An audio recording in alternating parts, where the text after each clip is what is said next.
by Tomi Adeyemi. This is an exciting book. It is fantasy, but of more of a African culture, which is really quite interesting.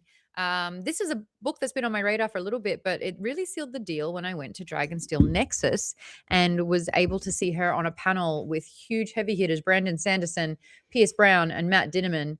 And I could not stop staring at her and listening to her. And she's so charismatic and had such great answers. And she's just so cool that I was like, I need to cover her book. She also announced that the book is being made into a movie and they've already got a release date for January 2027.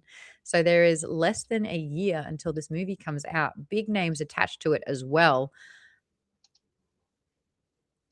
Let's say hi to everyone in here. Hello to my members plus who are hanging out on the side of the screen there. More and more we have videos on.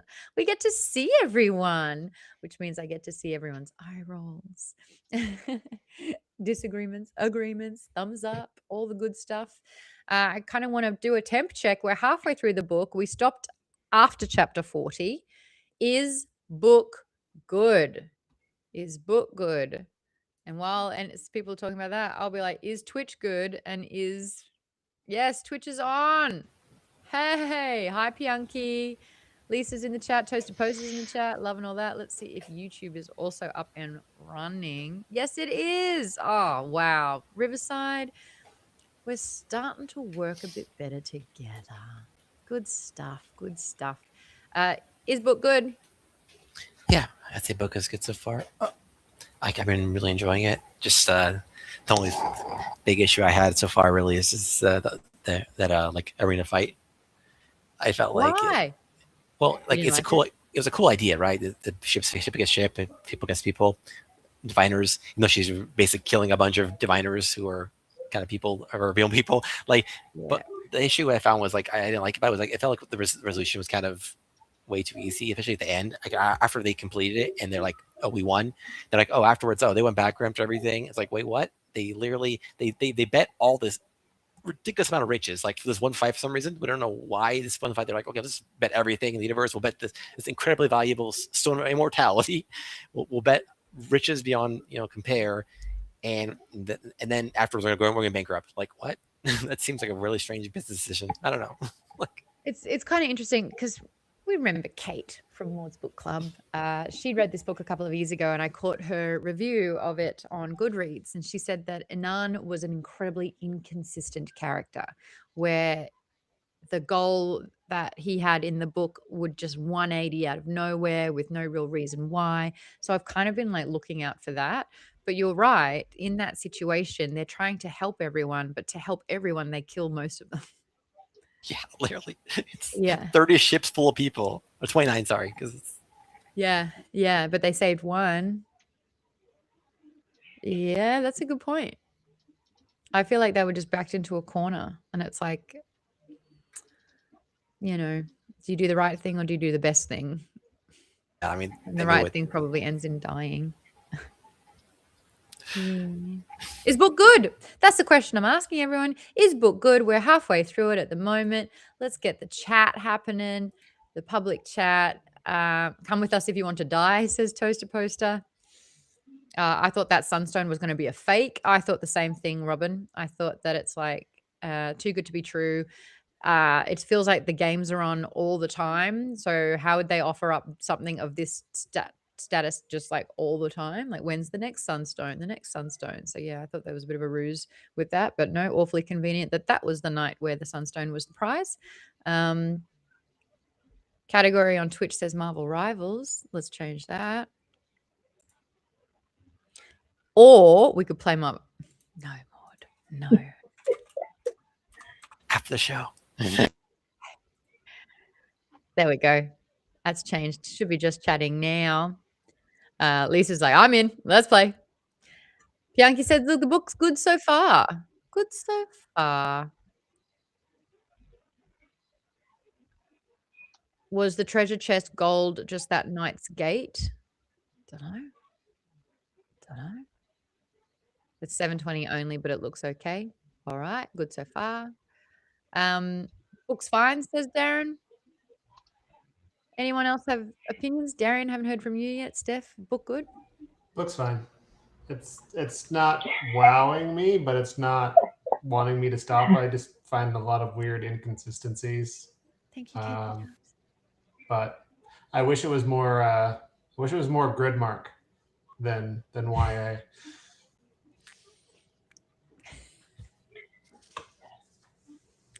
Thank you for saying it how I can understand it. I do appreciate that. You don't, yeah, look, it's not necessarily like fully YA. Uh, there is predictability here, but I actually find it comfortable. I like it. I I like the beats. I think I know what's going to happen, and I'm kind of okay with that. KP Dubs just gifted some sugs. Glungus, Sean Stillwell, K Frito, you got one. Violet Toe and Mr. Spicy all got gifted a sub. Thanks to KP Dubs. Robin says, I can't wait for my enemies to lovers. Oh, you know that's what I commented on Fable in all caps on like chapter 32 or something. You hate that part, Darren? Talk to me about that. Yeah, I don't. I guess I'm not a huge fan of enemies to lovers, and he also That's re- choked her and tried to kill her, and then it's like, that's fine, don't worry about it. Uh, that's literally I, enemies. I think this back to my grid mark. I think that enemies to lovers works better when both people are shitty, and then they just sort of okay, rather than one person trying to be like one person is the good person and one person is the shitty person, and then they work that out. But I don't know. Robin, did you want to kind of have a conversation on enemies to lovers and why it does need to be that way? I just like it because it like generally there's obviously character growth. The character change like flips. So I like seeing that like how they get to that part. Hmm. Darren, I don't know if you're a fan of enemies to lovers because you're actually a nice person. Me, however, big fan, big fan. I kind of really understand it in this regard. You have pain versus protected. So Zaylee has not been protected at all. Zaylee has had a very harsh upbringing, has seen her mother die in front of her, nearly saw her dad die in front of her, has to fight to survive almost every single day. And then you've got a guy who is completely privileged, who has been trained to sort of detach, to has been conditioned and brainwashed to believe not to think of the individual, but always put the country before himself and make hard decisions all the time. So they are going to inevitably clash. She's going to try to convince him that what he's doing is wrong, but also despise and hate him for it. And he's going to hate her because he's been conditioned to hate magic and she's a magic user. And I think it's really quite beautiful to learn about him having his magic unlocked and that process of like I'm now the person that I'm supposed to hate. Um, and so there is violence here. There's violence the whole time. It starts off with these soldiers who are overtaxing members of the community, and the soldiers kind of being enriched to hurt, make people suffer, to take what they want. So we are seeing violence often. Hi James, thank you so much. What are we streaming today? I really gotta have an image, don't I? I really should put an image of the book. Uh, Twitch just says welcome to our live show. So me actually saying the title in Riverside didn't do shit. Book club.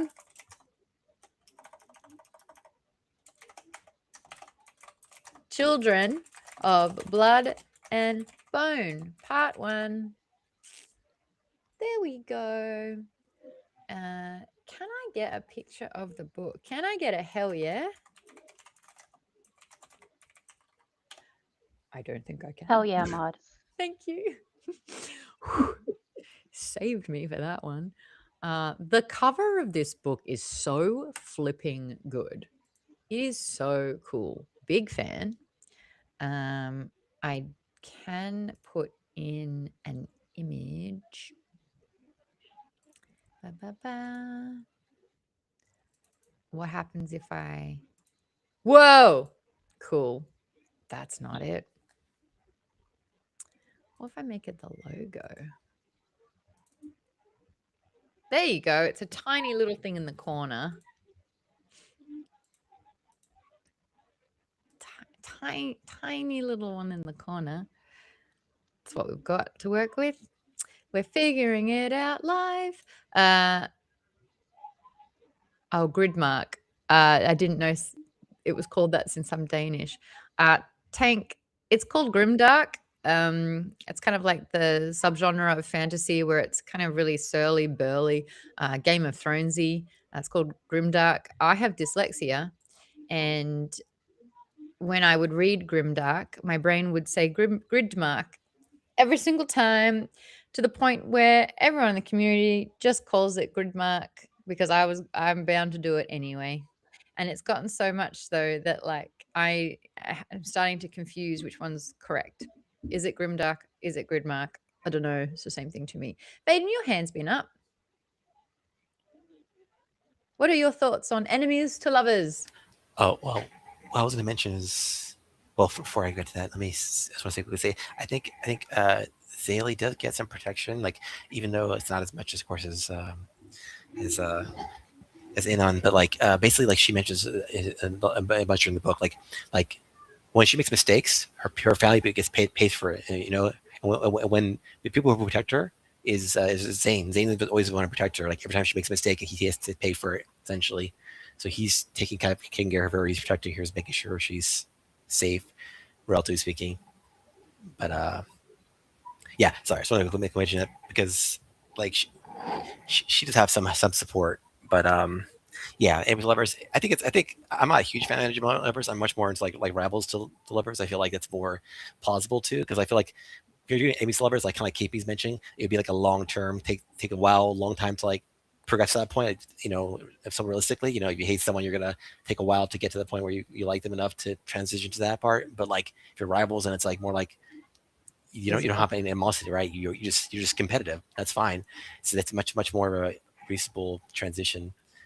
And with enemies, it feels like contrived, I guess, because they're like, oh, you see it happening at a time. You're like, okay, they're gonna like each other, and it's gonna happen in a relatively short amount of time, like a couple weeks, something, or months in a book format or movie format. So it feels forced, at least in my opinion. It's a trope. I know. Lisa, would you like to weigh in on enemies to lovers, please? Well, I was just gonna thinking like I don't really consider them enemies themselves because I feel like, They hate each other. well, they hate each other, but only because his father tells him to, basically. So as I'm reading it in the beginning, before I looked to see what it was actually about, I was like, well, they're going to end up liking each other. Like, it's just how it's going to go. Because, yes, it is a trope, and it's a trope I like. But yeah, I'm really enjoying it. It's a very quick read, and I didn't want to stop listening, so I definitely had to like pace myself. Welcome back to book club. Yeah, I know. First time Is, in like 3 months. is this reigniting reading? Well, I was still reading. I just was having trouble reading the books we were reading. And this one's more on par. Yeah. I'm loving this book. Have we weighed in on everything, Steph? I haven't heard. Is book good? What are you liking? What are you not so much liking? How do you feel about enemies to lovers? I'm really liking the book. Fast paced. It's a YA. I've read a lot of YA in the past, so it's good to get back into it too. But enemies to lover, it's like that typical romantasy trope that you can't not love. So I'm liking it. I love that you said you can't not love after Darren has explicitly said, I do not like this trope. Us girlies love it. Us girlies love it. Who hasn't told me what they think of the book? Is book good? I really like the book. I like the characters. I feel like they're fairly engaging. I like the story, the setting, the plot. Yeah, I don't mind Zane and Amari falling for each other, but the other two, I'm like, they need more time before I'm gonna find this believable. And it could happen if they both start to realize, like, look, I blamed you, but it was really your dad, and he's like, I did the same thing, but it was really my dad. Maybe they'll come together. But as right now, they hate each other's guts. They keep trying to kill each other, and all of a sudden they're just like, like the last chapter we ended on. It's like, okay, now we're gonna work together, and that's basically how it ended. Well, he kind of shot himself in the foot by killing the guard, the guardian, the guard, the Kyra. What's her name? I need to be able to see it because I don't Kaya. see it. Kaya, yeah. Yeah. Kaya, She's a general. the general. And we kind of found out that that's the mistress. That's Dad's lover, really. And so him being a magi maybe could forgive, but him ending Kaya's life as well, he can't go back home. He's kind of realized he's exiled and can't go back. And so now it's almost like the enemy of my enemy. And he doesn't really have anyone who can show him the ropes for this magic. He's trying to suppress it, and it's actually hurting him. He's getting weaker and weaker. Has anyone else weighed in? We got anyone else? He killed his dad's mistress, exactly. Yeah, but nobody knows it was him yet. Yeah, but they're gonna find out. Katie's trying to log in. She likes the book. Katie! I think I made it. You did. We can hear you loud and clear. I really like this book. It took me everything not to keep reading. You did. I'm really excited because the last couple of books you haven't loved. So I love that you're loving this one. Look, is this book somewhat predictable? Yes. Do the beats, is it spoon feeding? No, I just think it's really easy to understand in a way, maybe not audibly for some of the listeners, but I do think that it's like the plot points are there, really strong story beats, fantastic exposition. I have such clear understanding of who these characters are, what their objectives and their agenda is, and what they're going to be like in conversations. I think that she's a really great writer and can get a point across quite easily. And because she's done that groundwork and built a really strong foundation, we can go with it. These characters feel quite three-dimensional to me. So let's learn a little bit about the book. The blurb is, they killed my mother, they took our magic, they tried to bury us, now we rise. Zaylee Adebola remembers when the soil of Orisha hummed with magic. Burners ignited flames, tigers beckoned waves, and Zaylee's Reaper mother summoned forth souls. Fucking sick. When have we seen that before? Lord of the Rings summoned an army of the undead. So sick. Coolest part. Love it. Who else summons dead? Anita Blake. She's a necromancer. Love it. This is so cool. Calling it a Reaper, I'm down. Having a map at the start of the book, win. Having the magic system explained to me in like a cool little one-page layout, love it. There's different magics. You only get an untapped one type of magic. Does anyone have that information? I think we posted it in the Book of the Month chat. Children of Blood and Bone. Oh, that's right. There's actually the casting has been announced. I posted a picture of the map, but I swear, here it is. The Magi clans. You have the Iku clan, which is Magi of Life and Death. The Magi title is Reaper. The deity is Oya. The Emi clan, or they both have emphases on the E and the I. The Magi of Mind, Spirit, and Dreams. So the Magi title is the Connector. The deity is Ori. The Omi clan, which is the Magi of Water. So the Magi title is Tida, and the deity is Yamoja. There's the Inna clan, the Magi of Fire, which means we're going to see fiery shit coming up, which I'm stoked about. So this is kind of giving, if there's water and fire and wind and iron and earth, that's Avatar right there. But it goes even further than that with life and death, mind, spirit, and dreams, darkness and light, health and disease, time and animals. So these are all the powers that exist, and each basically have their own deity. So it's an interesting blend of how do you get the magic, and it's sort of a relationship not only with gods, but also sort of like how you can conduct magi and the power, magic. I think that the Inan's dad being the king or emperor is really interesting because he's picking a fight with the gods and he's kind of winning. And that's bonkers to think about, right?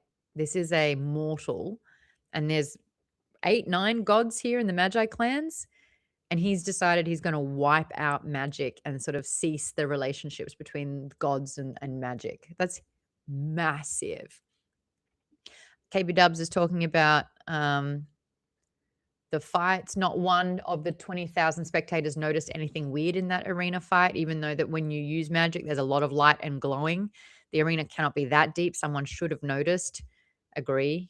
Every time we've seen magic being used, like when Anan was dreamwalking, his face and head was glowing, and that's how Kyra found out that he's a magi. Yeah, but I will just say these clans of Reaper, Connector, Tider, Burner, Winder, Grounder, and Welder, Lighter, Healer and Cancer, Seer, and Tamer, sick. So my question to you, if you could unlock one power, one type of magic, if you would be a magi, what would you want power over? We don't know enough about sort of animals, but the title is Tamer. So I'm guessing it's like, talk to the animals kind of deal. Magi of Time being the seer. My guess is they can read the future and be an oracle.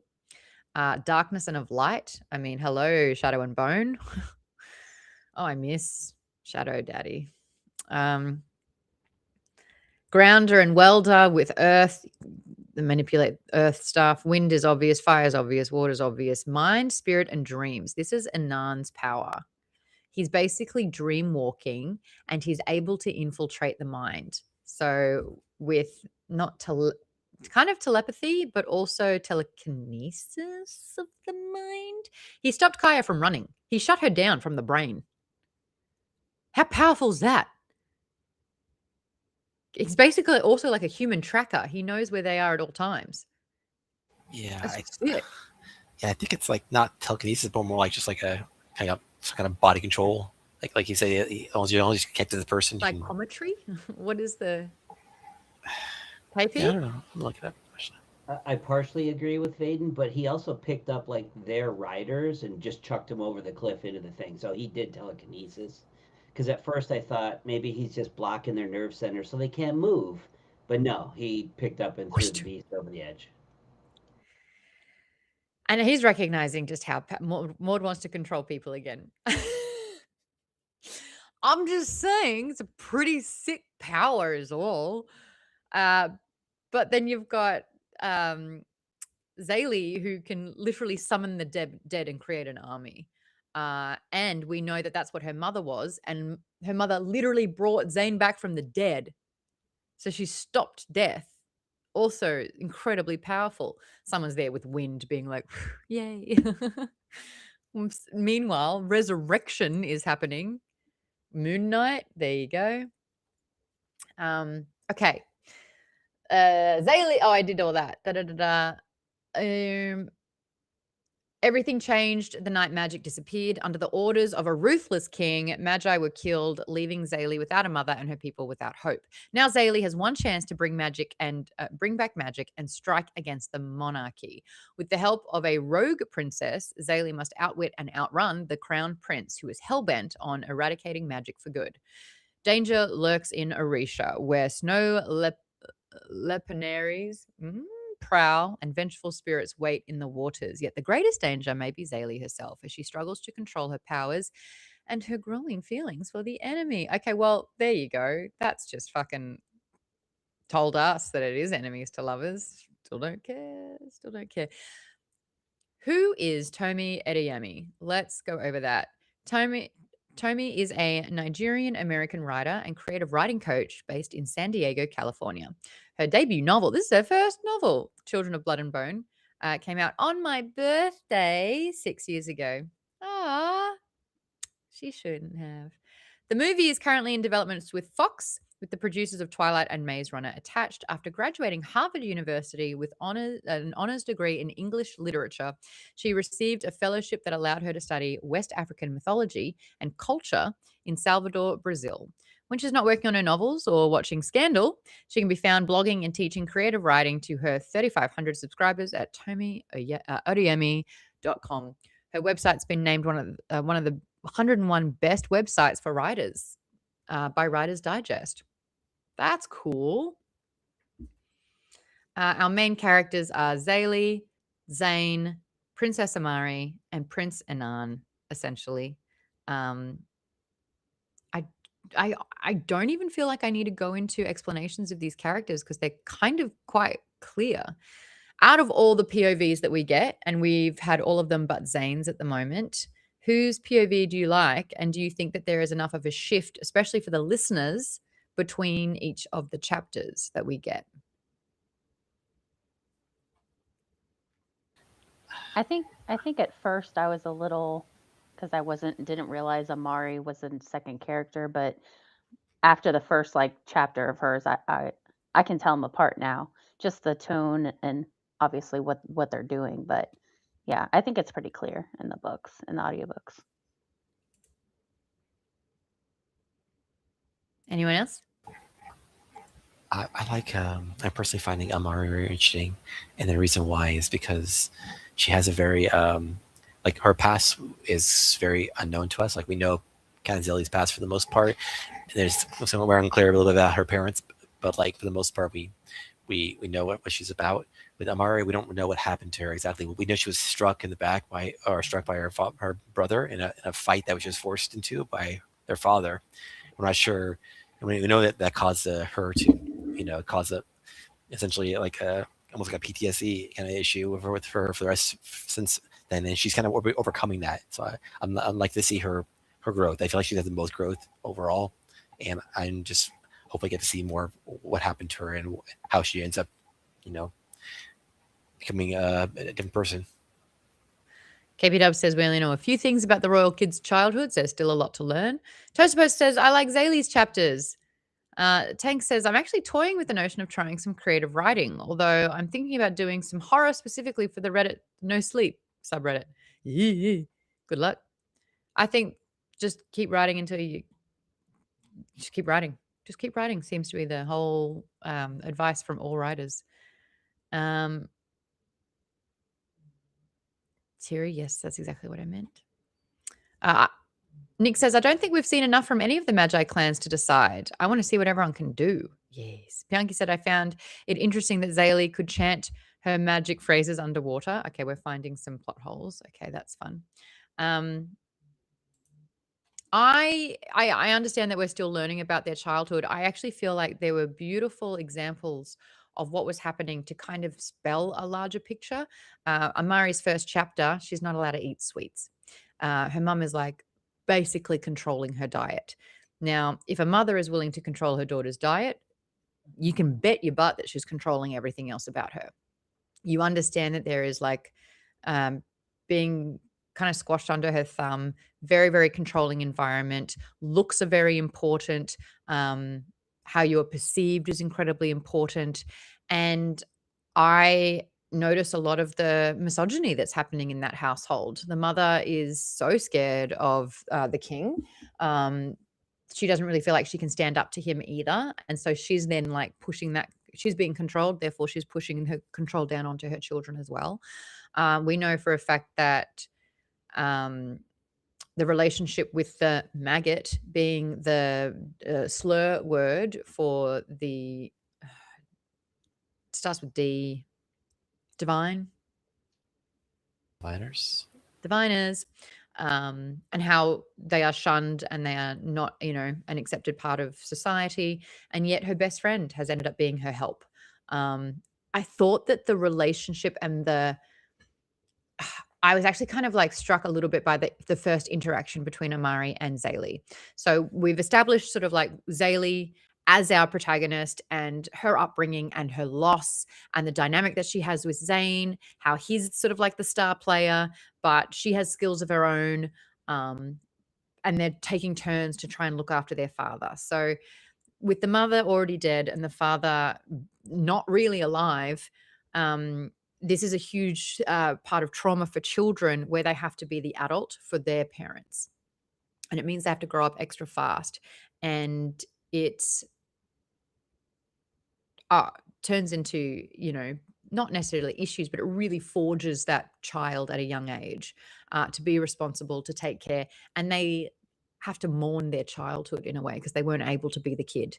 So seeing sort of that dynamic of both of them trying to fight for their own agenda. She's trying to be enlisted into her own like sort of academy, and she wants to pass that test, whereas he's being trained to be like a champion of sorts with his physical prowess, and they're both trying to succeed as best they can, but because they have to look after the father, there's sort of like a little bit of animosity between those two. Binta is haunting the story too much, in my opinion. Really, Binta's not haunting it enough. Binta is the help. Binta is the magi that is enlisted by the royal family to look after Amari.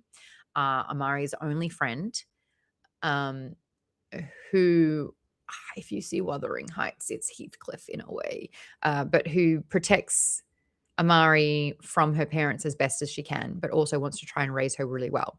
Amari then trusts Binta, loves Binta, and when Binta is killed, because she uses light. That is of the light and darkness Magi clan. Where are you in the Imole clan? The Magi title being lighter. She just harmlessly uses light, right? And she's executed for it. That's the breaking point for Amari. Amari is like, I can no longer be part of my family. I can no longer sit by and watch this happen. I'm literally going to run and escape with this scroll so that I can be a part of bringing magic back, because the person we're supposed to hate, I cannot hate them. They are too important to me. So, Violeto, I will disagree with you only because that is Amari's catalyst, is Binta. And I can understand how lost Amari feels without Binta, because Binta was her caretaker, the parent that she should have had, her best friend, all of the above. And that's the breaking point for her.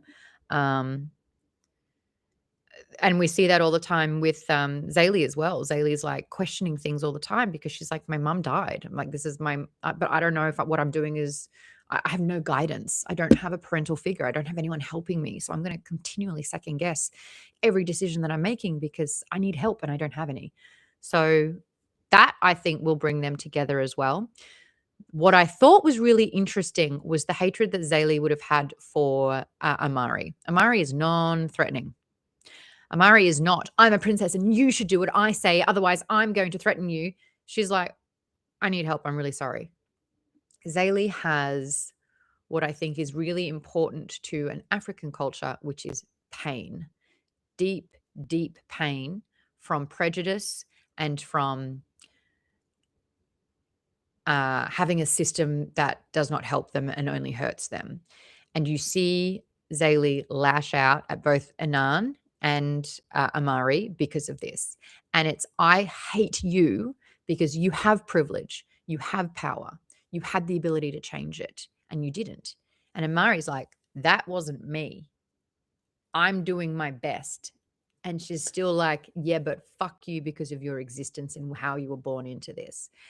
And I think that that's what was interesting for me is I didn't know if Zaylee was conditioned enough to be like, I have to respect royalty. Like, we are in a monarchy. If there is a royal person, you are subordinate. And I was waiting for Zaylee to kind of like become a subordinate. And when she realized it was the princess, she was like, well, I have to do whatever I can to help you now, or I'm with royalty. She doesn't. She despises her. And it was so interesting hearing Zaylee's argument and her basis of hatred, and then hearing Amari process that, because Amari doesn't get defensive, really. She's trying to explain, but she's not getting defensive. She recognizes, I have had privilege and I do need to adapt. I do need to sell the dress off my back. I do need to sell an heirloom because I am, there are ways that I can help that they aren't able to do. And it's money and it's sacrifice and it's like all these other things. But Zaylee blaming Amari for so much of it when Amari actually hasn't done any of it personally. And Amari recognizing what she represents and needing to undo damage that her family has done, I thought was really interesting. Does anyone have a take on that side of it? Because I think Tomi does a really good job of it not being right and wrong. Both sides have a really interesting argument and a really interesting perspective on it. It isn't like, you are bad, you are evil, you kill people. Like, I understand both sides really clearly and really interestingly. But what did everyone else think about like the initial meeting between Zaylee and Amari? The pain that Zaylee demonstrates on not only like a personal level by having her mum taken in front of her, but also being at the bottom of a system that is out for her. And then Amari's response and reaction to it as well. I think she's been protected for so long. She's really getting a grasp of what the bigger life is really like out there. Anyone want to weigh in on this? I've been talking a lot. I have thoughts. I'm trying to think. So basically, yeah, like I understand the perspectives and why they think that way for sure. It's not. I don't think it's super clear to me, at least. So we're told the story essentially as like magic. Magic were loved initially. Everyone's like, "Oh, they're great, we're awesome," and then eventually that changed when they start taking over and becoming using their power in a basically like in a fashion that was like greedy and controlling. And so they said, "Okay, we're basically going to say the opposite. We're going to kill you instead." So they kept killing the magi and the diviners and calling them basically slurs from and basically saying that we're going to wipe your entire people out and we're going to try to wipe out magic completely forever. That way you can never have power over us again. And so that's kind of reflected a lot in Inan, like especially when Inan gets controlled by Lacan, and he's like, "Oh, I see exactly why this is so horrible. Like I can feel it now."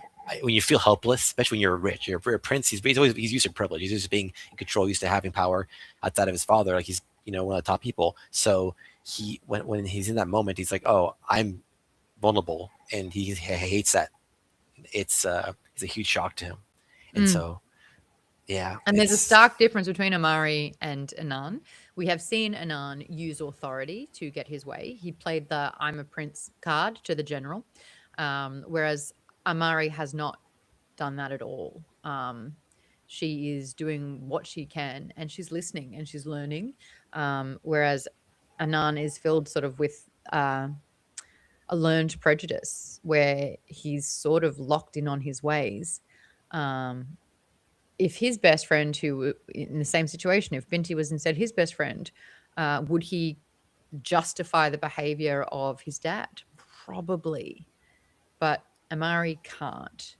And she's willing to risk it all. And I don't think she realized how big of a risk and like the challenges that were ahead of her at all. And it's interesting to see Zane kind of like looking out for her. And like he's kind of that thing where it's like, this is the princess. We need to respect her. We need to look after her. She's doing her best. And Zaylee's like, so I guess the question that I have is Zaylee is sort of antagonistic towards her brother, towards Amari, towards Anan, towards Lacan even. Do you kind of understand her anger, I guess? Because I know that a lot of the times in romantasy books, like I find that sometimes the female main character can be a bit sort of like one-toned, where it's like, I'm just angry and I'm going to be angry all the time. Do you feel that Zaylee's anger is justified? Sorry, Colleen. I think that what she's doing is she's channeling her pain into this hatred. I mean, she has so much self-hatred. In fact, I think both she and Anan experience a certain amount of self-hatred and guilt, and they're kind of taking that and directing it at other people. Kind of maybe misdirecting it. But I think that's where all this anger comes from.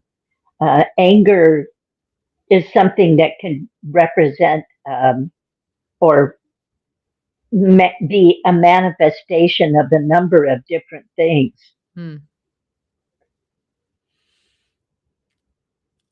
I agree.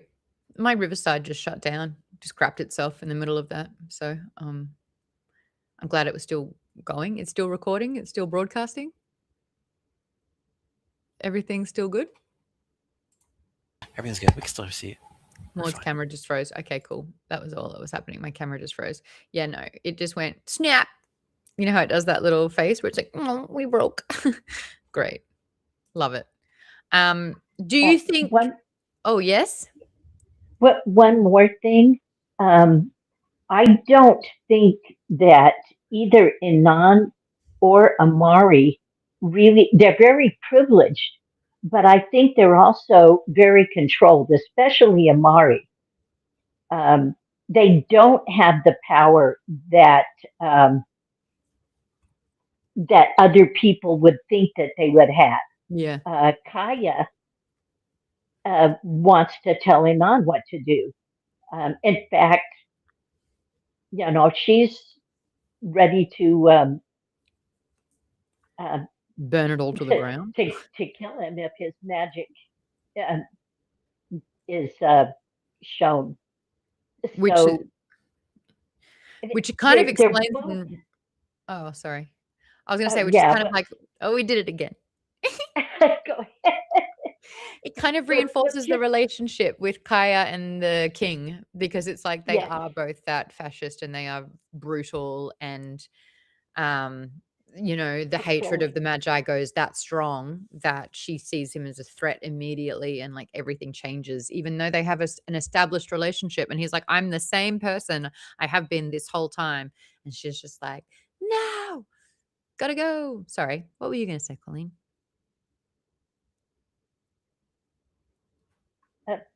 The only other thing is just that how controlled they both are by their father. Yeah. When Inan hurt Amari, I don't know if I'm getting ahead here, but his father was forcing them to fight. Yeah. Yes, and she didn't want to. And he struck her in the back and like ripped up her back real bad. Oh, I just had a beautiful thought. Didn't last.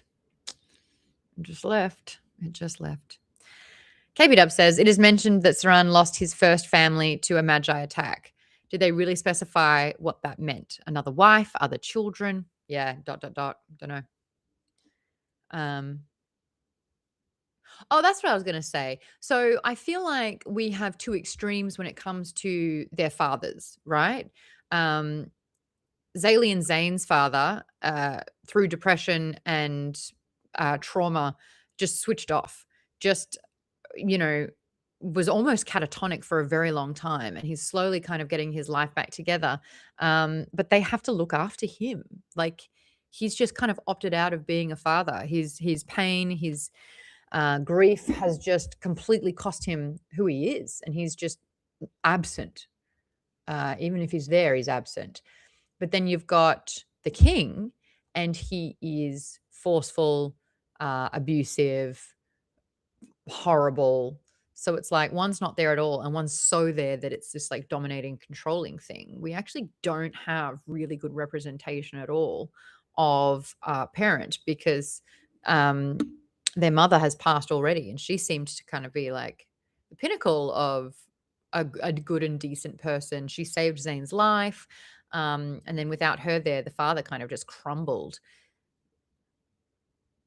So yeah, I guess this book is daddy issues, is what I'm trying to say, which is kind of on brand for YA as well. Maybe maybe it's off topic. I'm just curious, like what is YA considered to be based on compared to just YA and non-YA? Like, is it just because they're young adults, right? But like, is there not much different compared to just standard fantasy? Like, I don't really notice it, at least that in this book. I don't know if there's something missing. I think that's a really important distinction to make, because a lot of the time, if it's a female author, we default into it being YA considerably more than if it's a male author. I think for this one, age does have a big impact of it. Usually it's a coming of age, like YA is, they're 16, 17 and they're going into adulthood. So it's either, through schooling, an academy or that sort of setting.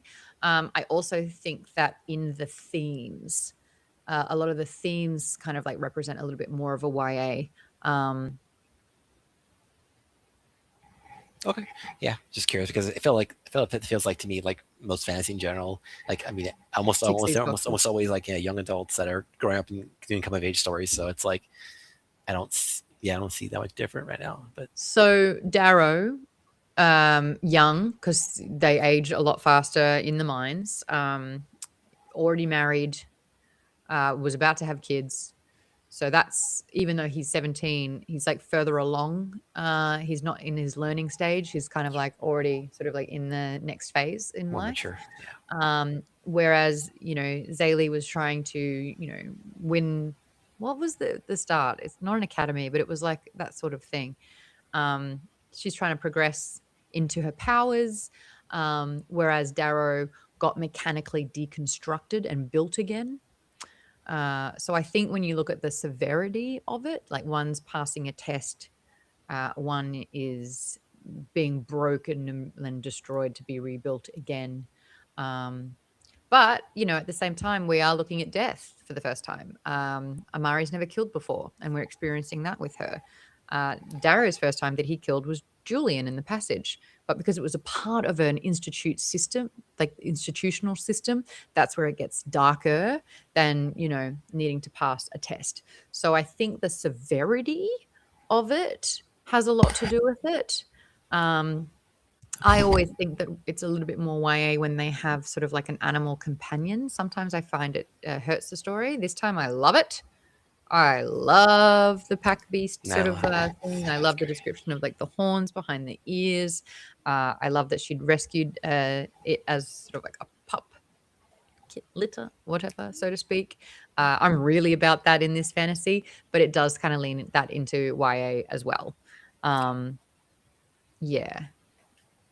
Right, cool. But I'd like to put that to all my other YA readers like Steph and Lisa and Katie. How do you differentiate what feels YA and what is more adult fiction? It's hard to really explain it because for me it's just like a kind of more like a feeling, like the tone of the book, because there are definitely like more adult themed books that are still set. You're following young adults who are, you know, In 17, school. 16, 17, 18, Yeah. but the themes of the book feel more adult. Mm. I don't know, like so this one feels a little bit more YA to me, but it's not like a middle grade YA, No, you not know. at all. Not So at all. and I think for me it also is like how easy it is to consume because for me more like adult fantasy, I have to like lock in more and pay attention to the world building to really understand things. And with YA, it's easier for me to consume. It's just, Hmm. I don't know. It's kind of hard to explain. Yeah, It's just it's more a feeling. palatable. Yeah. Hold on. Bernadette says, I think the writing in the story reads as YA. My rating is actually slightly higher now that I realized it's YA. Toastpost said, I'm not sure why Will of the Many is not YA. I feel like Will of the Many has more adult themes in it as well, and it's trying to be a lot more complex. And I feel like if there's any sort of political uprising, that falls less out of YA. Even though Hunger Games is a political uprising and it is YA. Okay. And I was going to say, like, sometimes there's a school, but yeah, Red Rising has an academy and an institute, and it's not a cookie cutter kind of experience. Bilato also says that Baba, going back to sort of like these daddy issues, Baba partially crumbles due to the injuries from the beating when his wife was killed. He blacks out, and I think that that's a long-term effect of a major head trauma. You are right. He got beaten within an inch of his life, and he actually took months to kind of like not be catatonic after that. Yeah, he in today's age would absolutely be on disability because the injury was so bad.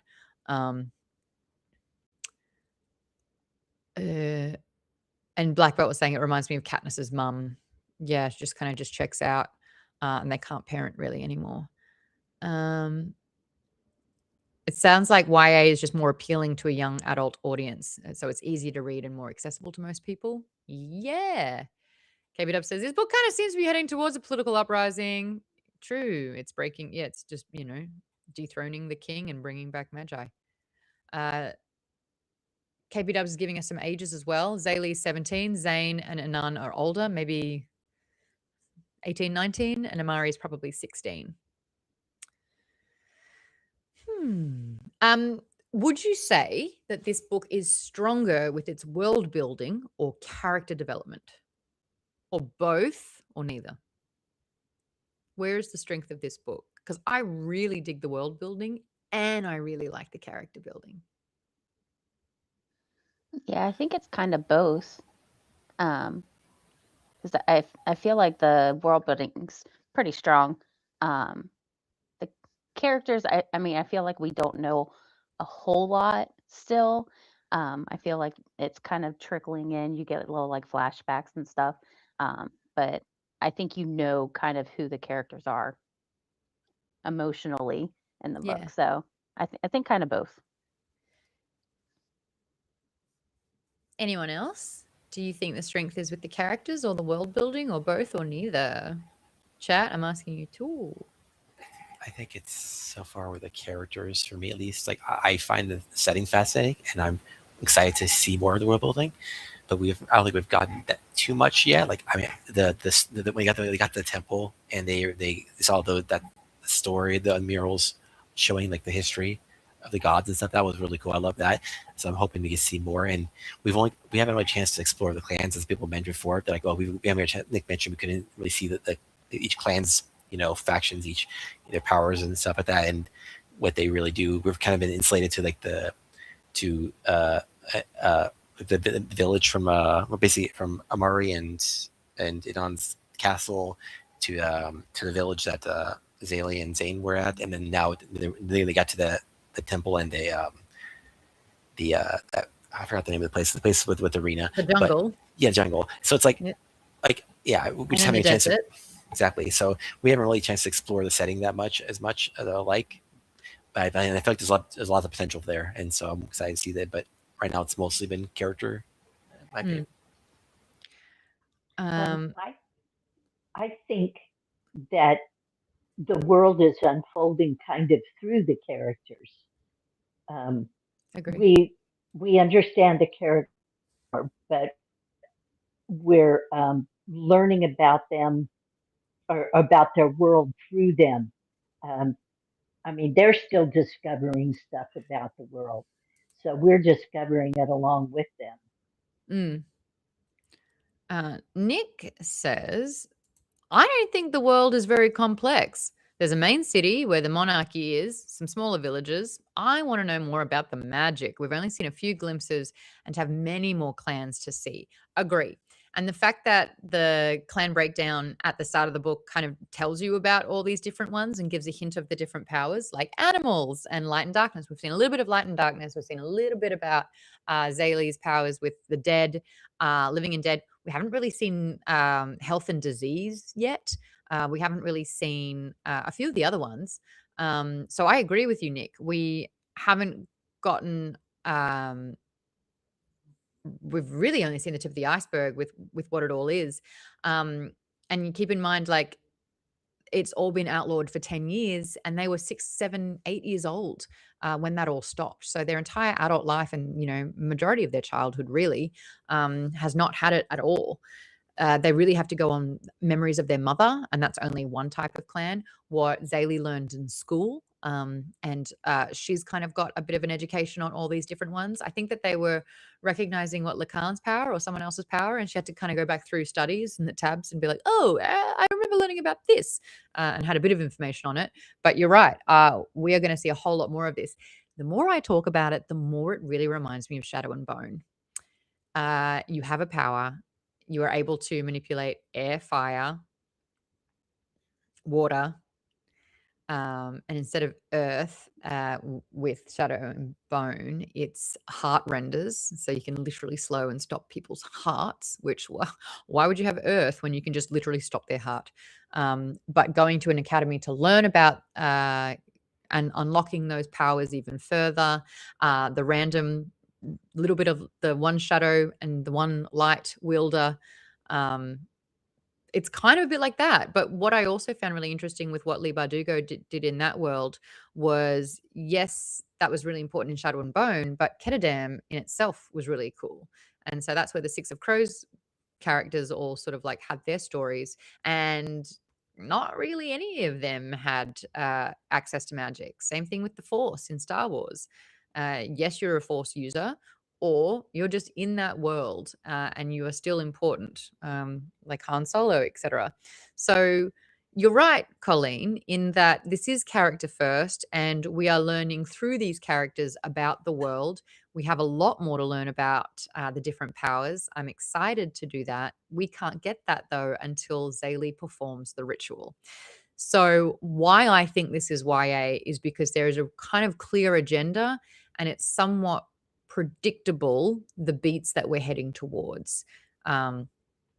The setup was, I still think it was really quite strong in terms of like who these characters are, but we're going on an adventure, right? We need to figure out the ritual. We need to undergo like the unlocking of powers. We need to collect 3 artifacts, so it's like the stops along the way. Whereas when we look back to the blade itself, which we did last month, it was bloop, bloop, bloop, bloop, bloop, bloop. Everyone in different areas, not really aligned yet. Very different people, very different agendas. Wait, who? Why? What's happening? What's happening? What's the world? Where is magic coming from? Who is this guy who can kind of do some magic? What? A lot more chaotic. This one, a lot more linear. And I wonder if that's sort of like a type of storytelling that suits a YA a little bit more. Steph's saying there's a clear goal and a deadline. Yeah, you're not lost. You know what's happening here. The Will of the Many, why do I not think it's YA? Because we're fucking lost the whole book. What's happening? Why? What is the power? I'm at the school and I still don't really get it. And we all have the same sort of power. How do you siphon will from it? Who is this guy? Wait, there is an uprising. Are they a terrorist organization? Oh, okay. No, we're just going to blow up the whole stadium. Okay, cool. But who is this guy? Oh, she's the wife, Only questions. We only had questions for that one. Nick says, I also think in terms of the political upheaval with this and Hunger Games as YA, it's overthrowing one monarchy. Whereas in Red Rising, the political structure is way more complex and more adult series. You're right. In this one, magic, uprising, king didn't like it, killed all magi or reduced them and stopped them from unlocking their powers. No magic for 10 years. Solution, bring back magic. Everything's solved. I will say with the prophecy piece, though, in here, I have a note in my book notes because I was like, let's talk about this prophecy. A diviner will rise and restore magic to the land. The ritual requires 3 sacred artifacts to be brought together. When magic returns, it will upend the existing power structure, specifically the monarchy that destroyed it. Restoration will come with sacrifice, loss, consequences that cannot be undone. Now, what makes this prophecy interesting and dangerous is that it is deliberately vague. It doesn't promise a happy ending, only change, and different characters projects their own fears and hopes onto it. So the key question is, will the prophecy come true? The real question is, who will pay the price when it does? So I feel like the inevitability of it happening, that's not the question here. It's not like, will we be able to get magic again? We know it's happening. We know that that's where we're going for it. What kind of price will people pay when it does? That's interesting. That's a fun hook on it all. For the oppressed magi, it represents justice, survival, and a cultural rebirth. For the monarchy, it's a threat of collapse and revenge. For Zaylee, it's both a burden and a calling, forcing her to carry the weight of an entire people's future. Reluctant hero trope. I don't know if I want to do it. Why am I supposed to be the only person? Please promise me you will unlock more magi. Please, it can't just all fall on me. Is that justified? Yes, her mum died from it. Her mum had powers and died.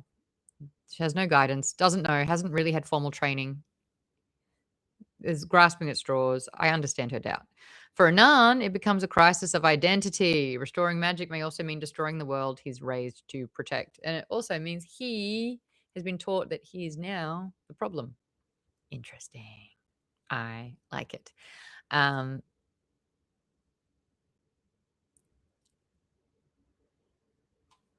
I've got world building questions and major events and turning point questions and character deep dive questions and themes and big ideas questions. Where do we want to start? Let's pretend that we're Jeopardy. And these are our categories: plot and world building, major events and turning points, character deep dives, themes and big ideas, and midpoint reflection.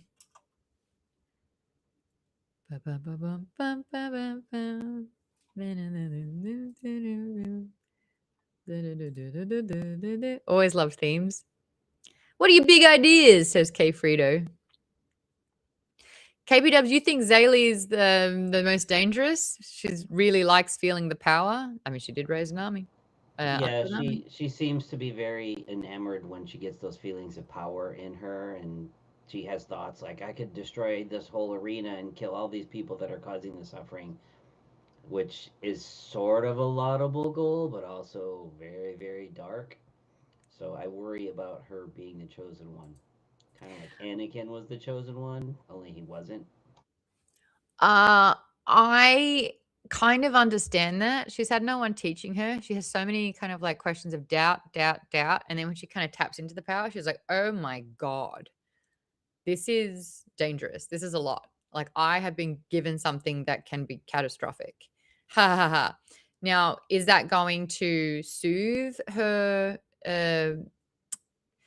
paranoia of like being the chosen one? No, I think it's actually going to make it even harder for her to take that mantle. I don't think it's making her confident at all. I think it's creating even more unrest within her, where she's like, why am I being given this responsibility?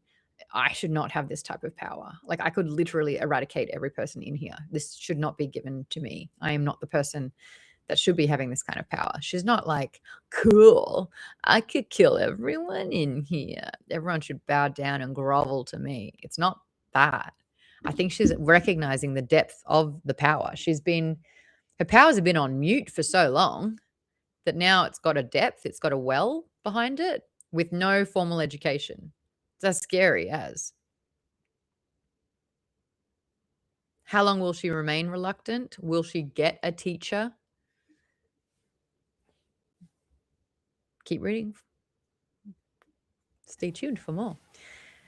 All right, themes and big ideas. Anger. This is what I was talking about with Zaylee. Her anger, it's so prevalent in it, but it's framed as both destructive and necessary. When does Zaylee's anger feel justified? We already spoke about that. I already did it. Number 2, the book explores inherited trauma. Kind of touched upon this as well. How parents' suffering shape their children. Where do you see this most clearly in the first half? Lack of guidance, too much authority or no authority. I feel like we kind of discussed that. Does anyone have more thoughts on parents' suffering shaping their children? The king, as we discussed, KP Dubs, you brought it up. He feels like he has suffered at the hands of magi, so he's just eradicated them. He's destroyed them all to protect everyone. Is he protecting people, or is he a goddamn tyrant? I mean, so far from what we know. Oh, Yeah. so far from what we know, yeah, it definitely seems like the tyrant. I mean, I see nothing protective so far about him. Like, everything we've seen so far has been pretty much him being a terrible father, him being a terrible ruler for the kingdom. Like, I hope at some point they'll have more like justification, like, and even more at least proof of it, of why he's so against the magic. Like, at least seeing it in action. Like, because right now it's more of a show. It's been told to us like how bad the magic is and how scary it is, but we haven't really seen it as much in action. So I kind of feel like we need more examples of people using magic and doing terrible things with it to like. Well, it's a bias, isn't it? The way that he's explaining it is his prejudice and his bias, and he's creating fear fear mongering from this big thing. Yeah, and you're right. And everyone's like, well, we can't see it, so we can't really compare notes. And we are being fed a story that we are just being told to believe blindly. Sound familiar? Yeah, I mean, it's unfortunately, it's obviously it relates a lot to like in the real world. In a lot of cases, like rulers will find something to seize power on, and they will, in this case, dehumanize the other. In this case, the magi. They find some scapegoat, blame all the problems on them. Say, you have to, we need safety in this society, and I'm the only one who could do it. You I'm the only. need me. You need me to be to bring the iron fist down, because otherwise we're doomed. That's it. Without me, you have nothing. So he does the standard ruler stuff, evil tyrant stuff, and yeah. Mm-hmm. Power in Orisha is gendered, racialized, and magical. How do these layers intersect rather than operate separately? Question.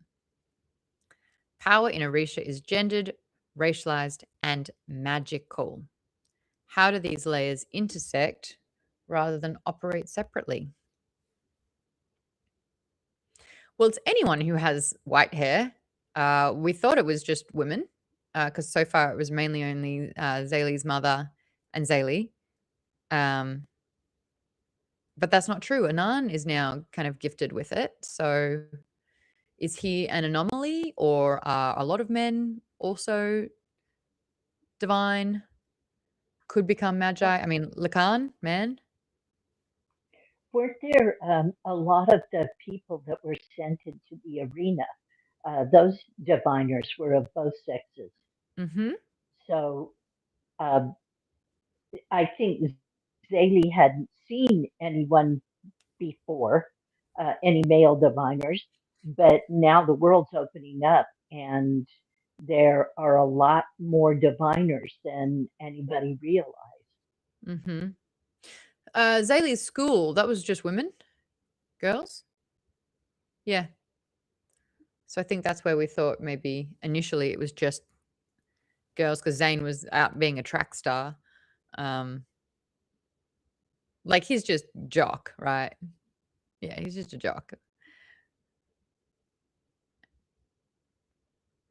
All right, next question. Silence is repeatedly shown as dangerous. Which characters benefit from silence and which ones are harmed by it?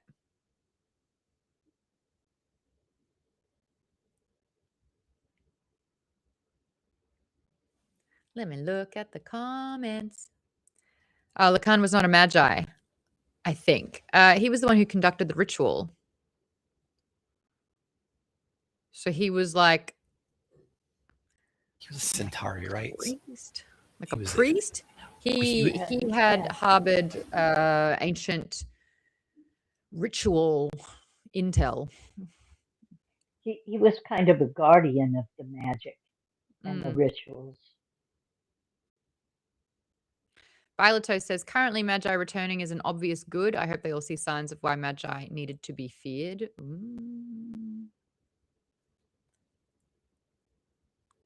There is danger in too much power with or without magic. Yeah. There needs to be just a coexisting. But, you know, that's interesting. I always go back, anytime there's magic and anyone has magic powers, I look at X-Men because it's a modern day take on it, and it's just such otherism. And the threat is, how do normal non-magic using people compete with someone who has a fucking superpower? And just like, if you can't possess that power, then of course you would feel threatened by it. How do I protect myself against people who can laser beam their eyeballs onto people? Like, it makes sense.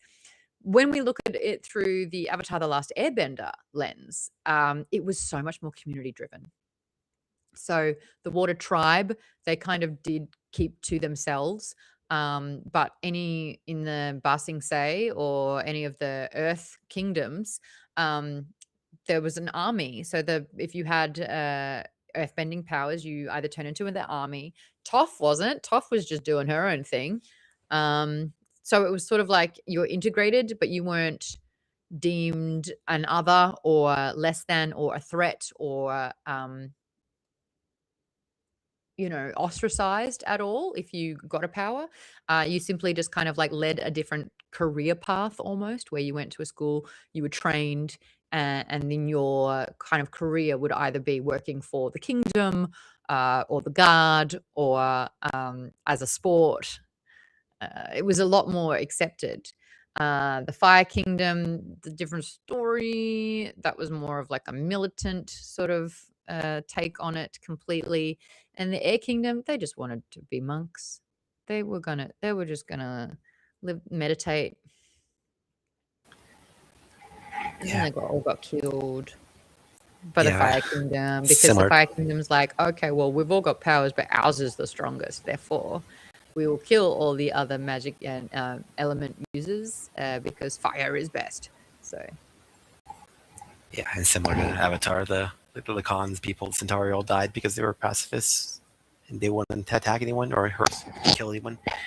But yeah, I think a lot of that has to do with the level of power people have when they have these magic powers, and versus also like how much you can do when you're with because a lot of these powers, like, they're born with it, right? So that makes a big difference. Like if you're born with abilities, and these people, like I said, if people are born with these abilities that they can hurt society or do damage, and they don't have to. yeah, they don't have to, exactly. So it's like, and also it's like how you view But people they're with automatically cast as a danger. exactly, and it's like it's also concerned because like or it's another way to think about it is like how streamless powers are. If everyone had just power to say the power to like lift minor objects, let's say like I can lift like I can lift a pen, it's not dangerous, super dangerous. No It's threat. like, yeah, so it's like okay, Yeah, well, you could throw that pen through my eye forcefully. well, it depends. Like I said, if the power is just lifting it a little bit, and that's it, not like throwing it, not actual telekinesis, then like okay, whatever.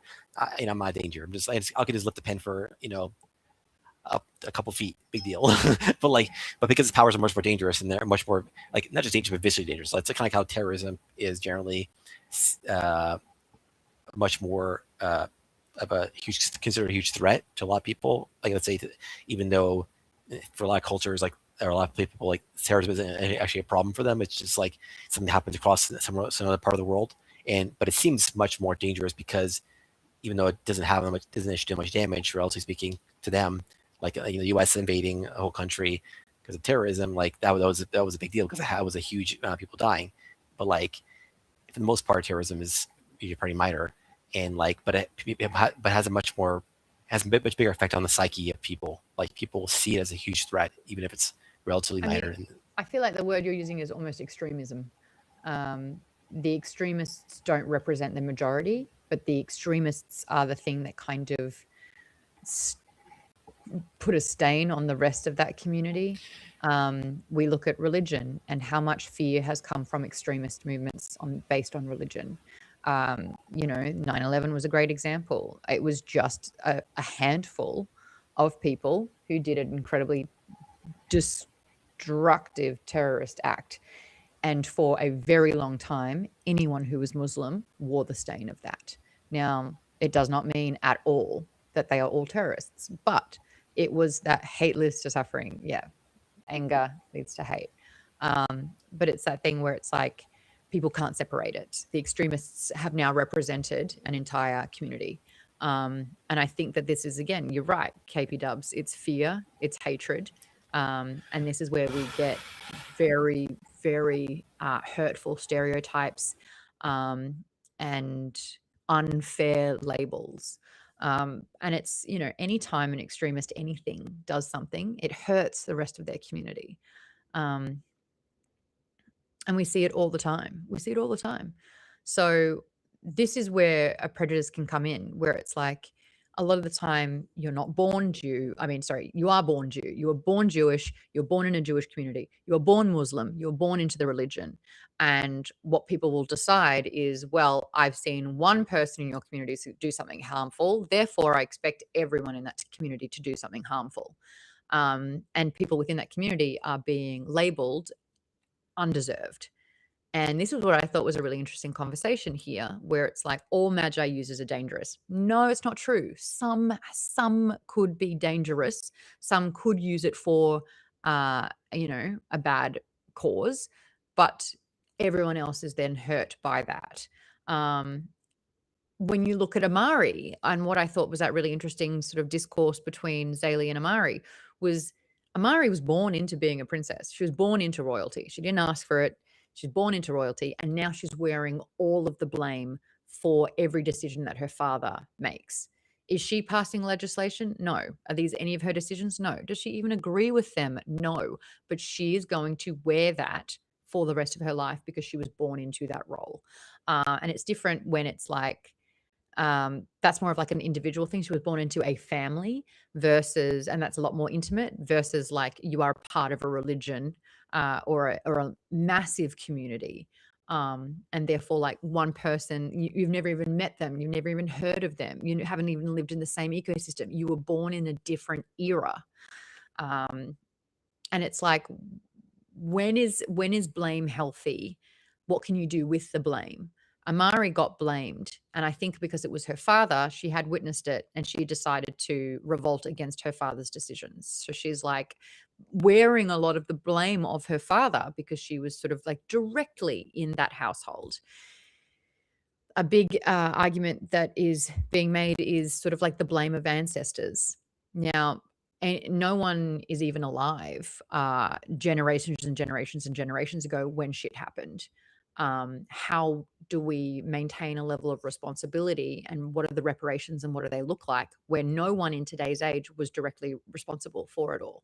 That's a really big conversation, and that's like a hard sort of blame that a lot of people live with. How do you take ownership of that blame when you haven't personally done nothing? How do you take blame as a community when no one living at this particular time has done anything? Can we go back to fix it? No. What's done is done. These are, I think, really important conversations. And I think seeing it handled in this book, it's like really eye-opening, and it's really fascinating. But again, I think this is on a much more smaller scale than what we face in today's age.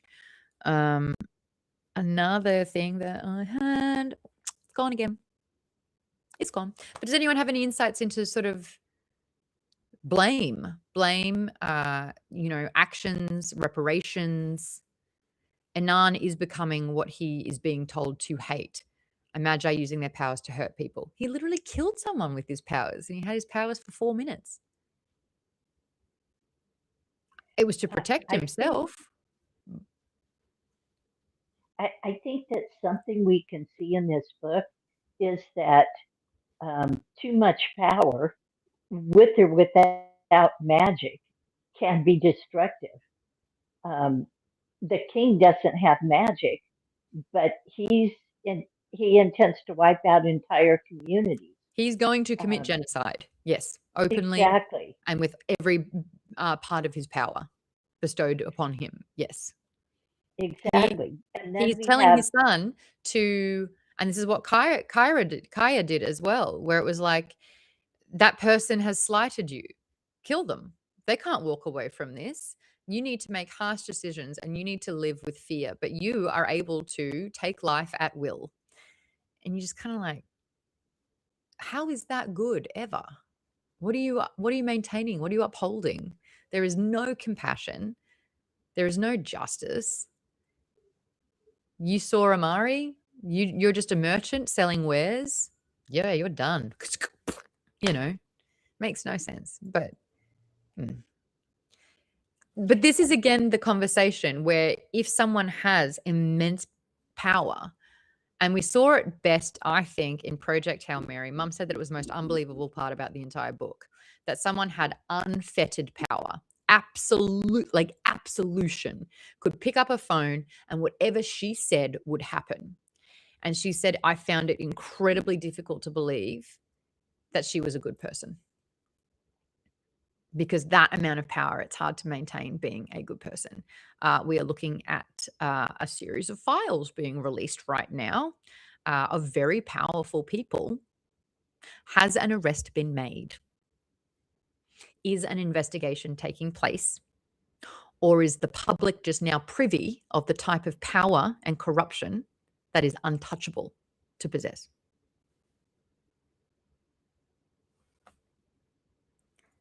God, it's fucking bleak. Kay Frito said that Strat was a needed person. Correct. I think that there should be a certain type of person to have more power that is a decent person. That's what democracy is supposed to be, right? You vote for the power that you think deserves it and will do the best with it.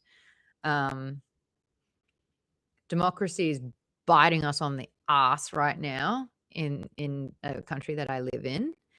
About a dozen countries, not this one, have started investigations, but not this one. This is where it was happening. This is where it's been. I also saw a thing that said, out of all the multiple men's names that are just being outed, men's names in that, and yet there's only one woman in jail. It's like, yeah, that sounds about right as well. Unfortunately, not much justice in America. No, hands of democracy is dead, but I'll see what I can do. Ugh. So this is what happens when the wrong person has power, right? Like you get you're literally a criminal. Oh yeah. And a bunch of other words that I don't want to say on a stream because I'll probably get banned just saying those words.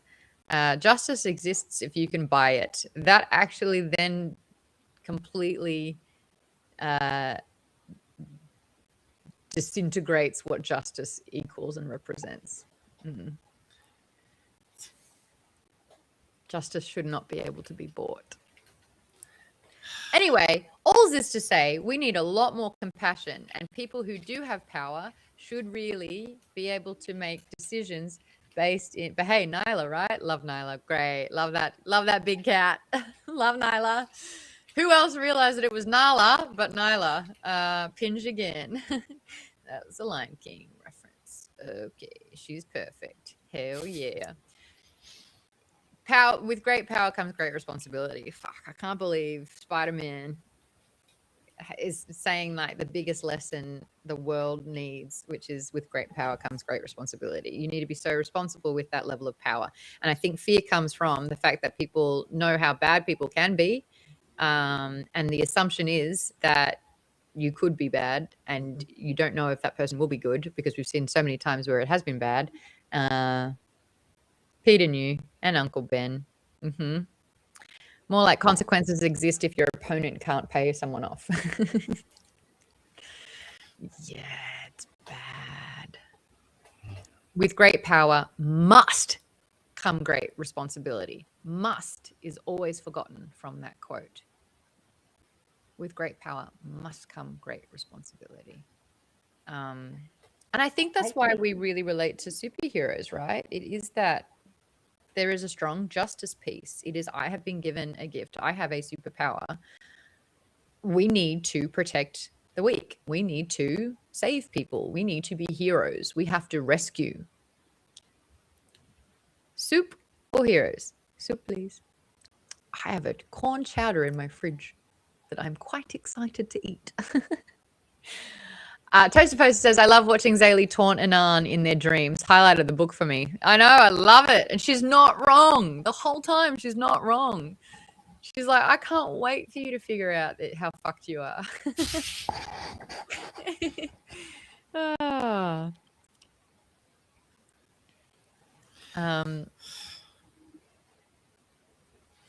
Anyways. Jesus Christ, Tank. I'm not reading that out. I'm glad they got caught. Oh. Cool. Next, lots of... One thing that we need to kind of watch out for is Zaylee is planning on using her power for vengeance. She wants revenge. That's not responsible. Right. So, here's an example of why a lot of people fear the Magi. If she goes through with this, then she's proving them right. Yeah. And she's going to hurt other Magi who aren't fueled by vengeance, but her actions will stain those who had better intentions. A few bad eggs really do spoil the bunch. Yeah. Like, often. At the midway mark, whose story are you most emotionally invested in and why? I like all of them. I'm looking forward to relationships unfurling. That's what I will say. Amari for Vaden. Whose story are you most invested in? Anan, says Bernadette. Bianchi says Amari. Steph says Zaylee. KP Dub says Zaylee, but all of them. Clever Girl says, Bad Bunny says love is more powerful than hate. Hell yeah, Bad Bunny. Give him more power. Lisa says, same. I think Amari and Zane's relationship. That's the one that you're most interested in. No, I want to know the breaking point for Zaylee and Anan. Oh, it's hard to pick just one story. They are all interconnected. Nick says, Zaylee and Anan are very one-track mind right now. I hope they both get more depth. Out of the three, Amari definitely has the most depth so far. Yeah, because she's listening. She listens. That is a trait where I feel like it's probably one of the most important traits in terms of growth, learning, bettering, is listening, right? Which is why I get very cognizant of the fact that I talk for chunks of time. And I'm like, what does anyone else think? It's my listening time. I want to watch Zaylee watch Amari and Zane fall in love. Yeah. She's already seeing it and she already hates it. Zane is the spelling and I keep getting it wrong. Yeah, silent T. Zane and Zaylee. Amari and Zane's relationship. I kind of, Amari, it's interesting because she was so overprotected, but now she's out of her depth. I want her to feel protected again, but like a healthy protection, I guess. But she's learning to fight as well. I feel like she feels that she's a bit of a dead weight. And I will say during the arena battle, I'm like, girl, you can't freeze. Like, you gotta untap those muscle memories of like being forced to fight when you were younger. Toast poster. I want more of the big kitty story. Yes.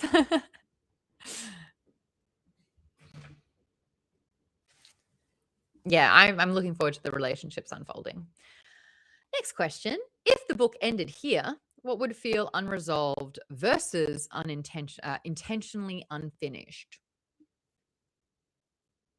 I feel like that's a bit of an unfair question, though. Well, for Yeah, I one feel thing, like so much is unresolved. Yeah, we're halfway through a story. we need to know more about the people that showed up to capture them. Yeah. The little shadow mob. Who are they? Who do they work for? Why is Zane kidnapped?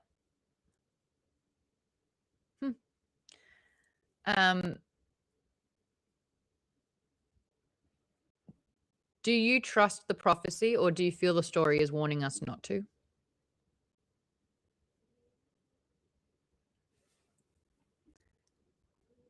Thanks. Like, I need more happy stories. Colleen, you want to see what happens with Anan? All of it. Pianki 100% trusts the prophecy. Yeah, I'd say I trust the prophecy too, just because, as you guys have mentioned, since this is more of a YA story, it tends to be more like more simplified in terms of, like, things seem to be following the predictability path. So I think it's gonna end up being true. But I mean, there's some twists, but yeah. I agree. It's just the fact that it's just inevitable. Like, we're just delaying the inevitable at this stage. Like, it's not, do I trust it? It's, I trust it to happen. Yeah.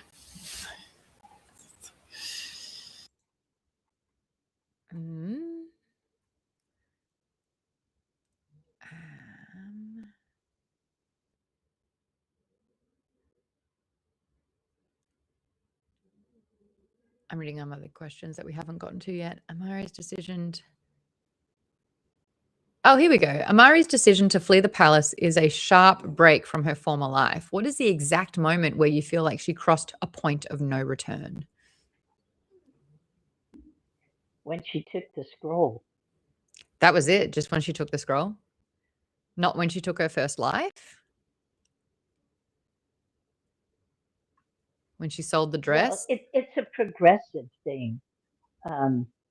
Taking the scroll already kind of showed her allegiance. She was more from her perspective. She figured now I'll never be able to go back. And then, more and more as they go along, um, selling her headdress, that was a big turning point for her. Um, and yeah, the battle where she actually has to take a life. So it's kind of progressive. There's a number of turning points, but I think the first the first turn was taking the scroll. Do you think it was fair of her to enlist the help of Zaylee when it was her decision to steal the scroll? Just happenstance. Yeah, I don't think Amari had anything planned out. She's been too protected. She has no clue about what the world is like. I mean, she didn't even know that part of town. Yeah. I don't know that she'd ever even been out of the palace. She's never seen So, snow. She's, yeah. yeah, none of this. So it might not have been fair, but she had no clue what to do. It was inevitable, I think.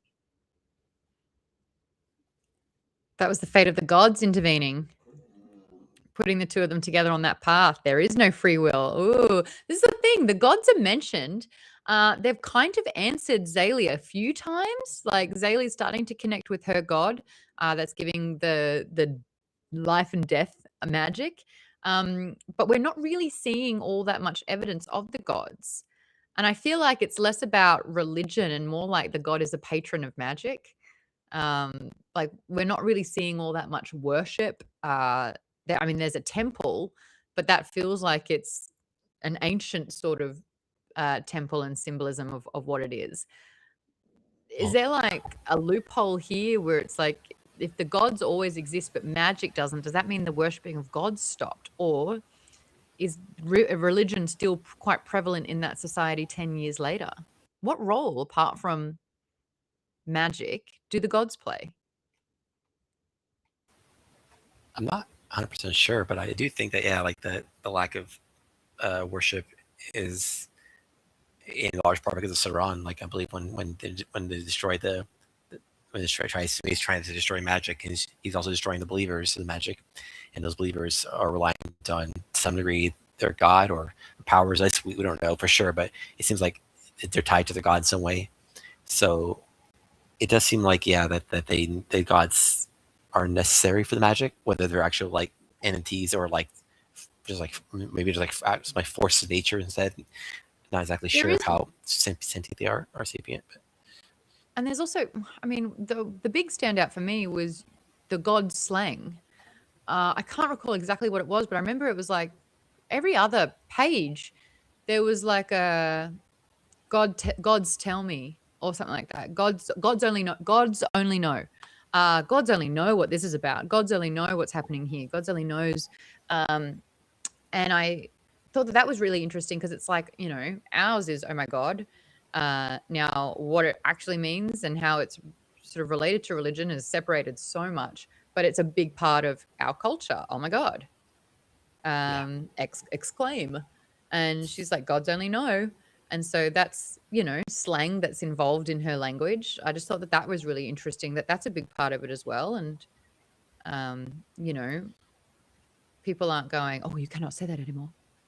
I think it's probably fine, even in a setting like that, because even where they try to remove, like, essentially try to remove a religion or try to just try to usually it's not a full on like destroy. Like they will adapt to some degree. Like when a lot of places are conquered by other peoples, they will go to that place and they'll say you have to take over, and the religion may not exist as it was before, but they'll adapt some of those traditions. Like a lot of the Christmas stuff is hymns from other religions. Like, and so like a lot of people do that. A lot of conquerors take over places. They adapt some of the locals. Yeah, they take over the locals. Different name. Exactly. They take the locals' traditions. They adapt into their own pantheon essentially, or into their own cultures, and then they change the name sometimes, or they do other things. But like, I think it's kind of like that, where they're allowed to use. And people say the gods because that's what they're used to, because it wasn't that long ago. The raid, it wasn't like a huge amount of time ago, but the worship is not really encouraged anymore, and it kind of falls out of use. I've used a new function. Sorry, KP Dubs. It's totally covering your face at the moment.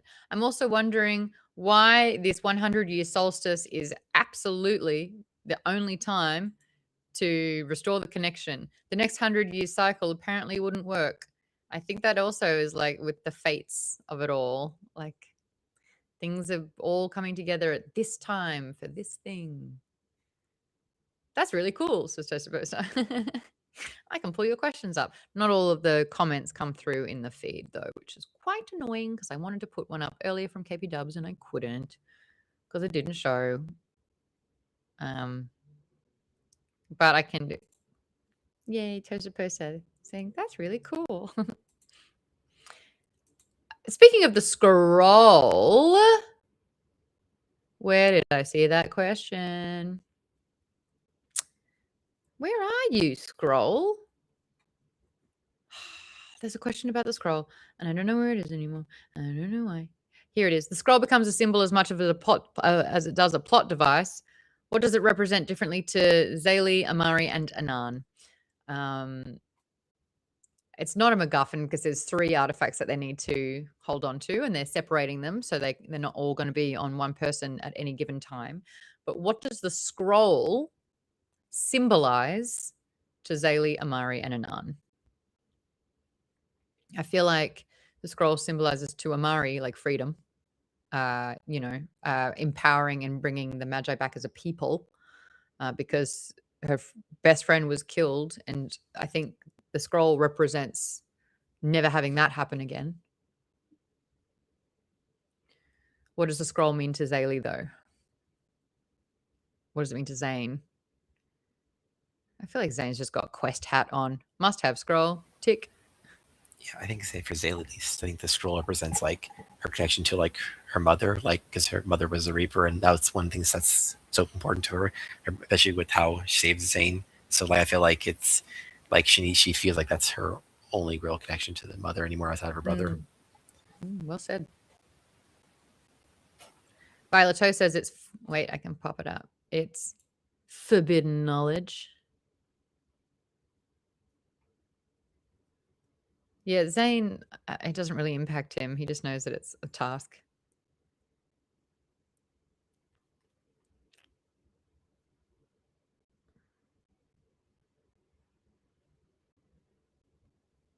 What do you think about the journey structure?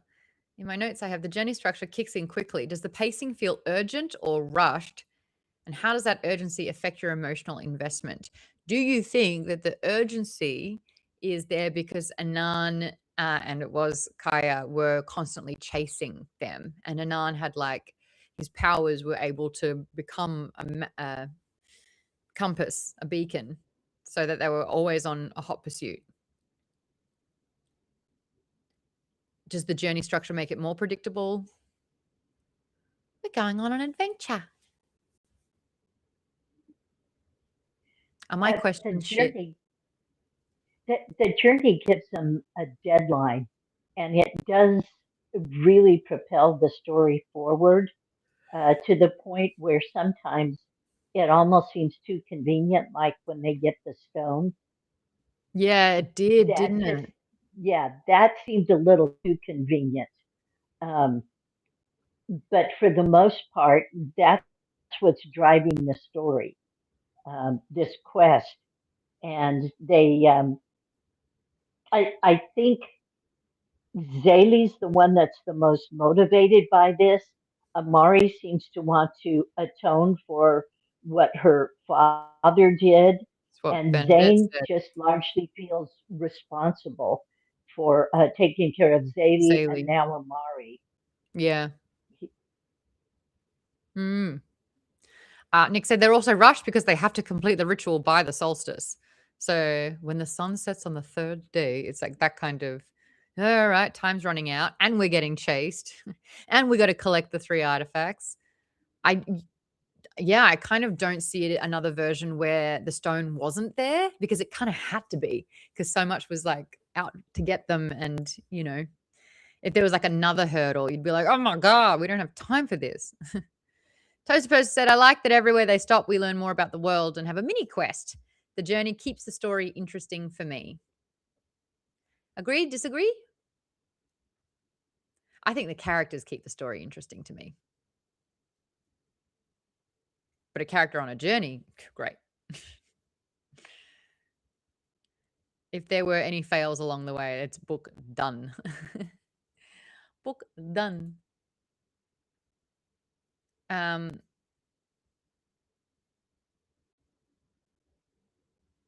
We've got some quotes in here. Vaden, I feel like they are yours. Who wrote in blue?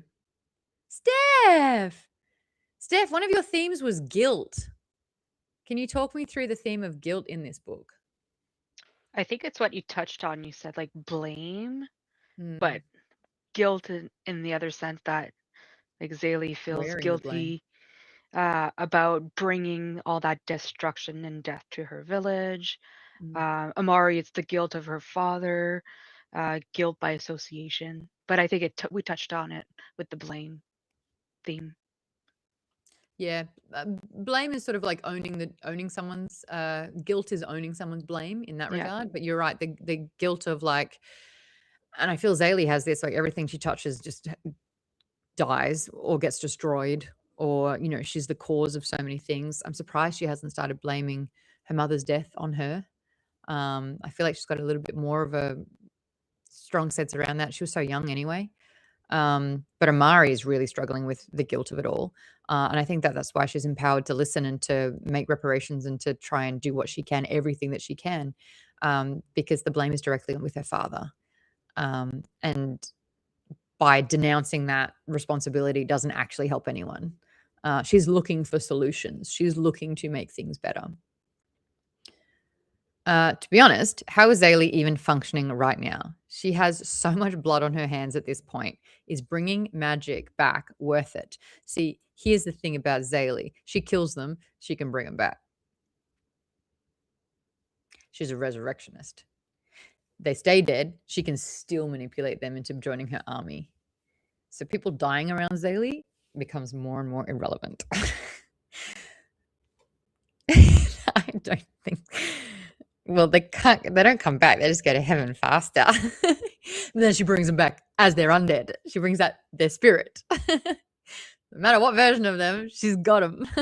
That's power. But yeah, no, she's got a lot of guilt in there. She's got more anger than anything else.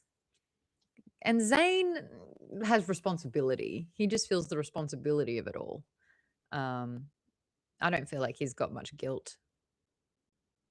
He's not like, we should let Baba know where we are. Like, he's just like, Amari looks a little cold. I should give her my coat tonight.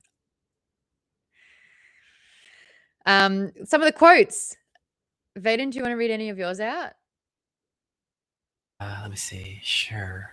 This one from earlier on. Yeah. Let's see. Okay, here we go. Which one?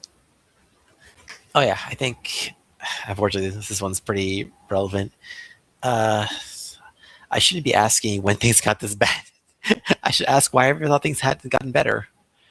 Yeah, that's an unfortunate one, but yeah, that's like the third one a lot. I shouldn't ask when things got so bad. I should ask why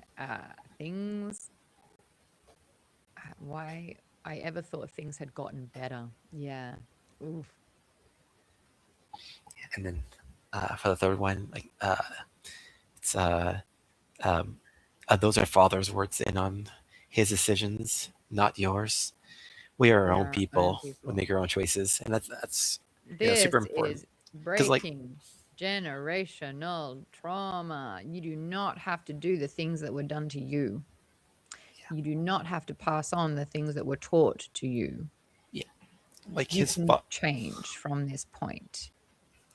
like his father ingrains into him the whole duty of herself. That's how he uses, how he that's like his code word essentially to like get him to do what he wants. Duty of herself, and duty happens to be whatever I tell you to do.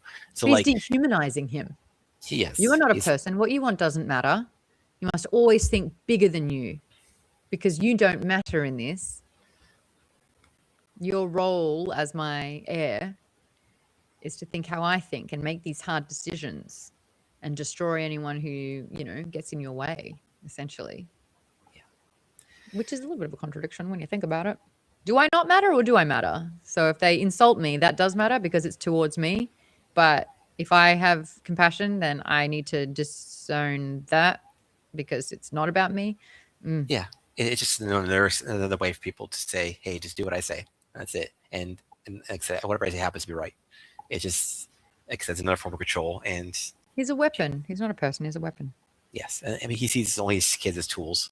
Like I don't know how he felt about the first family, but and that's why Amari's quote was so important. I am a princess, not a prop. Do not treat me any differently.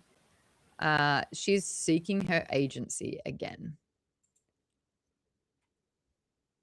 Anan calls his sister the girl, and that's scary. That is another dehumanization. It is not my sibling, my sister. It's the girl. Yeah, that's a really interesting observation, Toast Poster. Good stuff. Yeah, the trauma runs deep. I am interested in this book, though. Yeah, there's not really any adults in the book, is there? There was Kaya, gone. Dad left him behind. Dad left him behind. gone Mum dead. died a while ago. Ooh, Colleen, read that one out. I like this. Insults to him, to Anan, are insults to the king because Anan is only an extension of the king. And I think the more magic he starts displaying, the more he realizes he's in his father's image at all anymore. What a head fuck. Let's be honest. Like, if you're supposed to kill all redheads, then all of a sudden your hair goes red, and you're like, what do I do? What do I do? But that is the quickest way to establish compassion. No, you're literally walking in the shoes of your enemy because you've become the thing. And he's like, but I'm the same person. Like I'm now different but I'm exactly the same. And I think that that's a really important thing, is to walk a mile, in another's shoes for their perspective. I think that that's literally the foundation in how you get compassion. It's understanding and it's learning and it's knowing. A lot of the time, like, people go, I understand. And you're like, no, you don't. You can try to understand. You can try to get where I'm coming from. But until you've experienced and you've been it, you don't understand. You can think you understand. And I think that this is what's really important for Anan, is that he is now he is now the threat. And he's recognizing that, yeah, he's actually kind of dangerous with these powers. He's freaking out the first time that they have the dream. He's like, what are you doing to me? And she's like, sweetheart, this ain't me. These aren't my powers. This is all you. And he's like, what do you mean this is me? And he didn't even mean to do it. But he's able to infiltrate in dreams. He's able to yeet people off a cliff. He's recognizing how dangerous it is. So his understanding and like his process is to suppress. Well, if I just don't let this magic out, if I don't lean into it, if I don't understand it, if I just pretend it doesn't exist, if I keep dyeing my hair, then it can't be me. It can't be me. And Zaylee's like, sick. You become weak when you do that. You are a lesser person when you try to stop becoming who you actually are. And I am stronger than you when you do that, which is great because then I can kill you. KB Dubs, you don't think they're full siblings? There are descriptions of them looking alike. They have the same eyes. Just before they start to fight, just before like we finish our section and Amari's trying to talk her brother down, this is what Zaylee's thinking. For the first time, I notice how different she and her brother truly look. The contrast in her round face, the angles of Enon's square jawline. Though they share the same amber gaze and copper complexion, that seems to be where the similarities end. I don't think they're full siblings, but I don't know. Is like Admiral Kreia like Amari's mom and mother, who we don't really get her name, has just been told by the king, "Listen, I'm the king. You're gonna do what I say. You're gonna be your mom or whatever." Who knows? Look, I feel like in stories, siblings have to look very, very, very, very similar. The reality is that's just not the case. If I stood next to my brothers and said, "Hey, these are my brothers," the only similarity we have is height, a bit of eye color. Darcy's got green with yellow ring and blue in it. His looks like the Orion's belt from Men in Black. My other brother Jack did kind of look like me, but we've led incredibly different lifestyles the last few decades, and so because of that, we look thoroughly different now. Darcy looks like a Viking. I don't necessarily think I look like a Viking. My other brother kind of looks like Vladimir Putin at the moment, actually, I'll be honest. People think that's not true. Then I show a photo, they're like, wow, there it is. It's just a similarity only in looks, not in personality. Still not a compliment, but it's factual. So do I look like Vladimir Putin? I don't think so at all. At all. All's that to say, siblings don't often look alike. I always think it's so, I don't think I look like my parents either, to say that. I don't think I look like them at all, which is why I'm so fascinated with DNA distribution. But there are other parents I saw on my walk the other day, this mother and daughter, and it was the same face. Like there was no confusion. It was identical, but 30 years apart. And you're just like, there is no question here that you are related. But I always think that that's so fascinating. So I'm going to open up the last question just as something fun and funny. Do you look like your siblings? Do you look like your parents? Can you see the similar traits? Maybe the king's first wife was a magi, and that's why Anan can do magic and why the king hates magi so much. Lisa, your hand is up. It goes, woo. Yeah. Well, my entire family, we all look alike. I grew up. I mean, my dad did all kinds of stuff with like sports club and soccer and stuff. And I would growing up, I just had random people would always come up to me like, "Are you Rick Hill's daughter?" Because there's no doubt that I'm a Hill. Everybody, copy paste, copy yeah, paste, copy every paste. one of my siblings, you can tell everyone knows we're the Hill family because we all look the same. Would you die on that hill? Says KP. Colleen, you said you're always been mistaken for one of your sisters. So you look very, very similar to your sisters. Tank says, I've got similarities with my dad. Pionki says, I look pretty similar to one sibling. Catch says, very much so. People think my younger brothers and I are clones. Wow. KP, you say, I look like both of my grandfathers, but also my siblings. Yes. Nick says, my one daughter has my big goofy smile that I had as a kid. And my other daughter is a copy of my wife as a baby. That's kind of like my nephews. My brother's super, super tall. My sister-in-law is tiny. The boys, one is really tall and one is really tiny. The really, really tall one looks like my sister-in-law, and the really, really short one looks like my giant brother. I just think that's so wild. And King Sport Cal has just dropped a nice thing saying, coming in to say, Maude, you're gorgeous. I miss SourceFed and your work, more recent work on The Break Room. Thank you very much for the drive-by compliment. Thank you for making me read it out loud. That was fun. For everyone. Thank you. Toasty Poster says, I look like my dad a little bit. And a little bit like my mum's dad. My brothers all look different from me. Robin says, I don't usually think I look like my mum, but I did one of those age filters on Snapchat once, and I'll be damned if I wasn't my mum looking back at the camera. I feel like I've got my mum's little teeth, but then my brothers have like really big teeth. And I've got the same color eyes as, I don't know, my mum? Maybe? I feel like if Jack and I lived a similar lifestyle, we would look a lot closer. Genetics are wild. They're so fascinating. because one of my nephews had looked identical to me as a kid. I remember looking at this baby photo and I was like, I did a side by side and I was like, this is the same person, but I had a bowl cut. Wah, wah. Why do we give kids bowl cuts? That needs to stop. That's generational trauma right there. A bowl cut. My youngest son was so much lighter than his brothers. They always called him White Boy and told him he was adopted. But the son just older than him was so much darker than I am that he was shocked when someone asked if he was adopted. Wow. DNA. Anyway, that's the first half of the book discussion. You didn't have to read it out loud, but thank you. I'm going to read them out loud.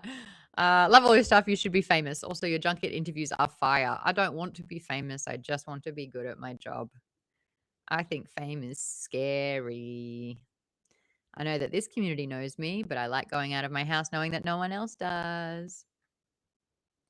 I'm thinking about the time that you cut Zelda's hair, said Toaster Poster. You know what? I deserved that shaming. I deserved that. I gave the equivalent of a bowl cut to Zelda. The razor grate thing flew off mid zip. So she got a 0 haircut. Turns out some of her follicles have impacted because of that. And I got shamed by the vet as well. She got ingrown hairs. Got impacted. Sorry, Bubba. Mum's dodgy haircut. Oh, yeah, that is the equivalent of a bowl cut. There you go. Guys, your homework is to finish the book. We're going to be reconvening same time next week to talk about the entire book. From this point, though, would you continue the series or will you make your decision once you finish the book? Because for me, I'm in.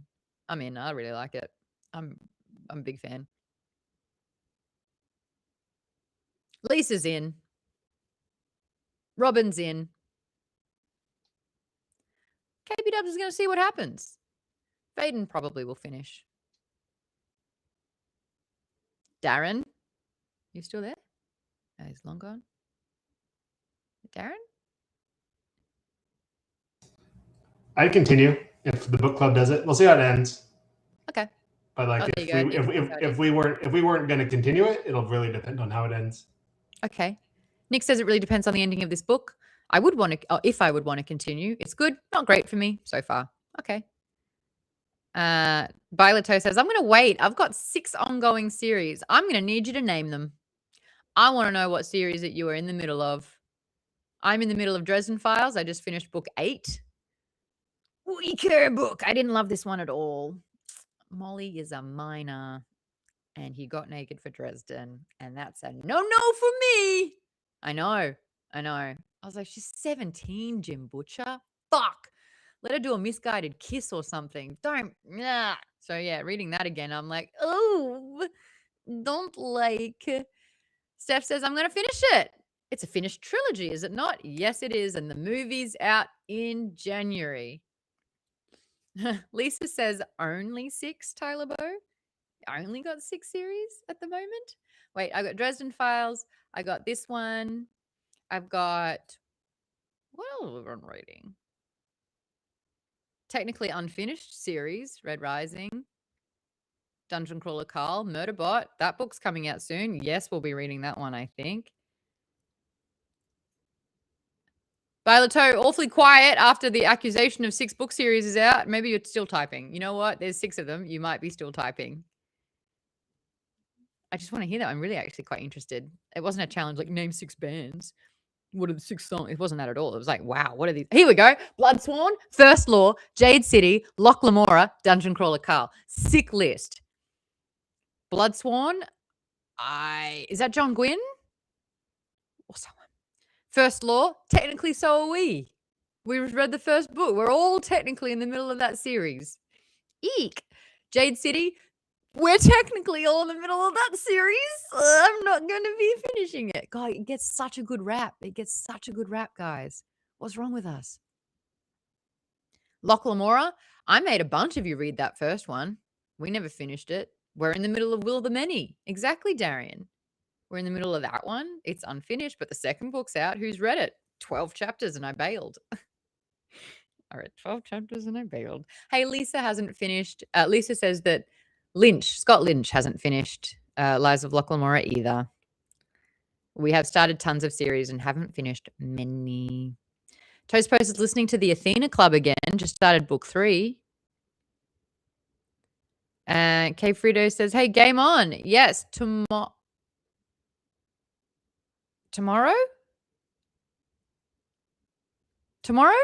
We've got game on? Yeah, I think tomorrow's the D&D one, right? Tomorrow is D&D. Tomorrow from 3 until 5:30, we're going to be playing Dungeon Crawler Carl Tabletop RPG. Is Jimmy DMing that one? GMing? Have we got confirmation that Jimmy's got that? Yeah, it should be. Yeah, I mean, I don't know if he has not sent you the maps or anything, or whatever he sent you. I can't. Well, I'll message him and remind him. Like, thank you. 3 till 5:30. Otherwise, we've been playing Bronzebeard Tavern. Loved it. Loved it. And Marvel Rivals. Loved it. Quote 53, please.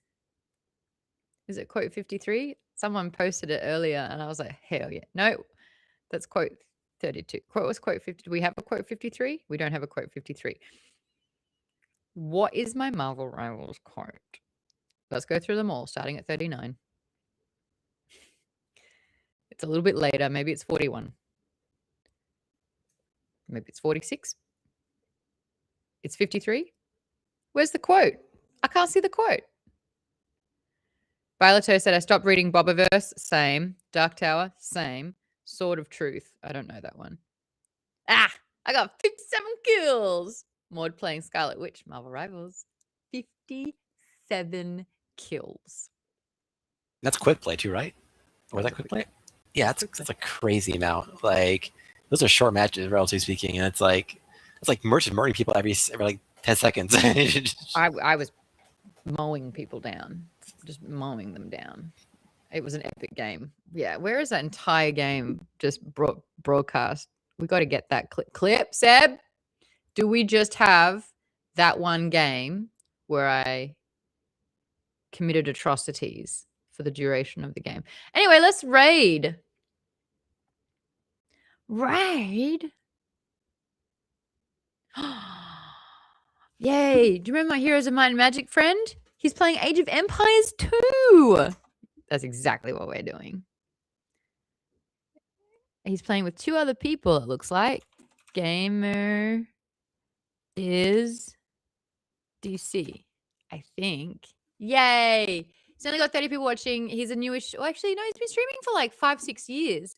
But he's a newish friend for Maud's Book Club. And we bonded over Heroes of Might and Magic 3, or Heroes of Might and Magic olden era, because we're the only 2 people streaming it at that time. Go say hi. I'll see you all next week. Read the books.